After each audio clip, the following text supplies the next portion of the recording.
अस्सलाम वालेकुम गाइस। जैसे कि हमने अपनी पिछली वीडियो में 9th क्लास चैप्टर 1 बायोलॉजी में हमने पढ़ा था। बायो की तारीफ़ पढ़ी थी, साइंस की तारीफ़ पढ़ी थी, बायोलॉजी की फिर डिविजन्स पढ़ी थी, बायोलॉजी की फिर ब्रांचेस पढ़ी थी और लास्ट में हमने पढ़ा था बायोलॉजिकल इश्यूज़ के बारे में।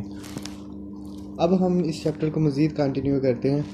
इसका नेक्स्ट जो टॉपिक है वो है बायोलॉजी का दूसरे साइंसी इल्म के साथ ताल्लुक़, यानी relation of biology to other sciences. अब मैं आपको पहले ही बता चुका था कि साइंस की काफ़ी ब्रांचेस हैं, तो बायो उनमें से एक ब्रांच थी।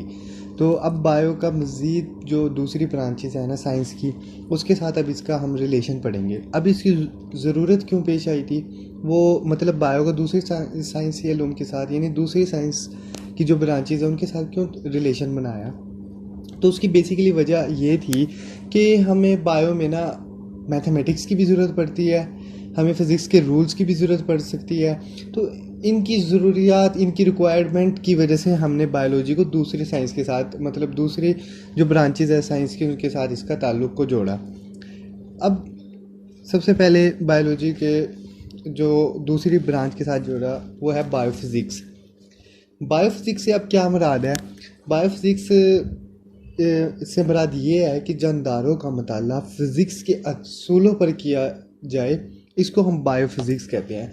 यानी किसी भी जानदार का मुताला उसमें हमें फ़िज़िक्स के रूल को अप्लाई करें तो उसको हम बायोफिज़िक्स कहते हैं।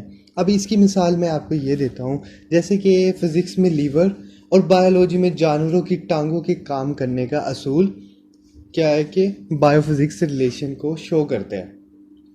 इसी तरह दूसरी जो ब्रांच है वो है बायोकेमिस्ट्री। बायोकेमिस्ट्री अब क्या है? बायोकेमिस्ट्री से मुराद ये है कि जानदारों में मौजूद मुख्तलिफ कंपाउंड्स और केमिकल रिएक्शन के मुताल्लिक़ को बायोकेमिस्ट्री कहते हैं। अब जानदार है, उसके अंदर मतलब मैकेनिज़्म भी तो काम कर रहा है, उसके अंदर कंपाउंड्स हैं, उसके अंदर एक केमिकल रिएक्शन हो रहे हैं और केमिकल रिएक्शन और कंपाउंड्स जिसमें होते हैं केमिस्ट्री में होते हैं। तो इसलिए हमने क्या किया, यहाँ बायोकेमिस्ट्री के रिलेशन को जोड़ा। अब बायोकेमिस्ट्री की हम एक और डेफिनेशन कर सकते हैं कि जानदारों में वक़ुफ़ पज़ीर होने वाले कंपाउंड्स का मुताला क्या कहलाता है? बायोकेमिस्ट्री कहलाता है। अब इसकी मिसाल अगर मैं आपको दूँ तो वो ये है फोटोसिंथेसिस का अमल और दूसरा आ जाता है रेस्पिरेशन का अमल। अब इनके मेटाबॉलिज्म जो है ना, फोटोसिंथेसिस के और रेस्पिरेशन, इनके मेटाबॉलिज्म को समझने के लिए हमें क्या ज़रूरत पड़ती है? केमिस्ट्री की ज़रूरत पड़ती है। तो इसलिए हमने बायो को केमिस्ट्री के साथ रिलेट किया आपस में, मतलब हमने इसका बायो में ताल्लुक़ है। इसकी नेक्स्ट जो मतलब साइंस के साथ ताल्लुक़ जोड़ा है वो है बायोमैथमेटिक्स, यानी मैथमेटिक्स के साथ जोड़ा। अब बायोमैथमेटिक्स से क्या मुराद है? बायोमैथमेटिक्स बेसिकली ये होता है कि जो जानदारों के नताइज होते हैं ना, मतलब कोई प्रॉब्लम है उसका जो सोल्व किया हमने, या हम कोई भी मतलब रिएक्शन का जवाब निकालें या कुछ भी हम बायोलॉजी में जिसमें हमने कोई नताइज अखज़ करना हो और उसमें हम रियाजी का असूल इस्तेमाल करें, उसको हम बायोमैथमेटिक्स या बायोमेट्री कहते हैं। बायोमेट्री भी बेसिकली यही होता है, रियाजी के असूल में आता है कि जो हम रियाजी के असूलों के मुताबिक जानदारों के नताइज अखज़ करेंगे ना, उसको हम बायोमैथमेटिक्स कहेंगे या बायोमेट्री कहेंगे। इसकी मिसाल हम ये ले सकते हैं, तजर्बाती काम के बाद इकट्ठे होने वाले अदाद शुमार का तजिया, यानी कोई प्रॉब्लम है बायोलॉजी में उसको हम सोल्व कर रहे हैं, या कोई बायोलॉजी में ऐसा डाटा है जो मैथमेटिक्स फॉर्म में है, उसको हम क्या कर रहे हैं कि परफॉर्म करना, तो हमें क्या ज़रूरत पड़ेगी? मैथमेटिक्स की ज़रूरत पड़ेगी। इसलिए हमने बायोलॉजी को मैथमेटिक्स के साथ लिंक किया, मतलब जोड़ दिया। यहाँ तक क्लियर? अब नेक्स्ट जो इसकी डेफिनेशन जो नेक्स्ट इसका मतलब दूसरी साइंस के साथ जुड़ा हुआ है ज्योग्राफी के साथ। बायोजियोग्राफी अब क्या है? बायोजियोग्राफी ये होता है बेसिकली कि किसी मखसूस इलाके में पाए जाने वाले जानदार और इनके माहौल का मुताला करना बायोजियोग्राफी कहलाता है।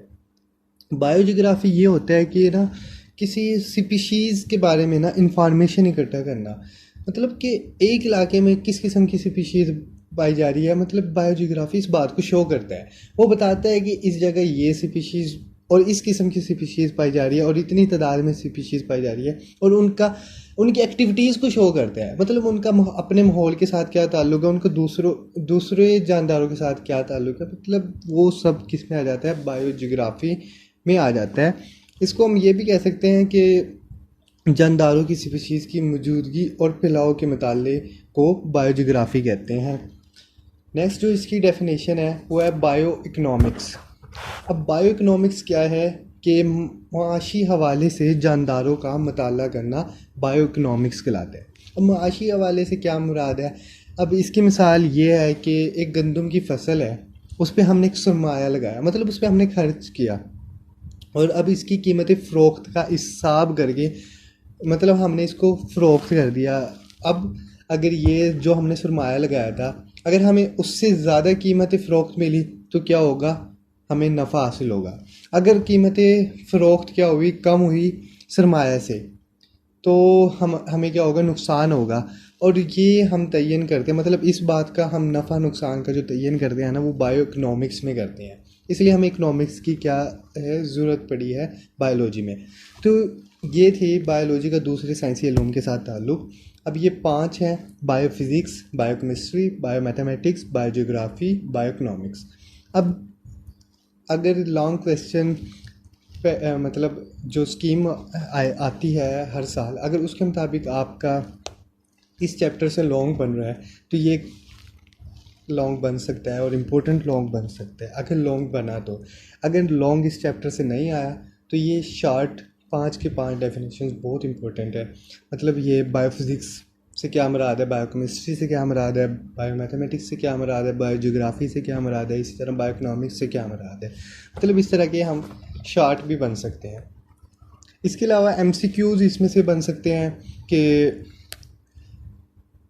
फ़िज़िक्स में, मतलब बायोफिज़िक्स के बारे में पूछ सकते हैं, फ़िज़िक्स के असूल के मुताबिक जानदारों का मतलब मुताला करना क्या कहलाता है, या बायोमैथमेटिक्स का दूसरा नाम क्या है, बायोमेट्री, मतलब इसमें से, या किसी मखसूस इलाके में पाए जाने वाली स्पीशीज़ का मुताला करना क्या कहलाता है, बायोजियोग्राफी। मतलब इस तरह यहाँ से MCQs भी बन सकते हैं। और शार्ट के लिए बहुत ज़्यादा इंपॉर्टेंट है। अगर लॉन्ग इस चैप्टर से आए तो लॉन्ग के लिए भी ये बहुत ज़्यादा इंपॉर्टेंट है। यहाँ तक क्लियर। इंशाल्लाह अपनी नेक्स्ट वीडियो में इस चैप्टर को मज़ीद आगे कंटिन्यू करूँगा। आज के लिए इतना काफ़ी। अल्लाह हाफिज़।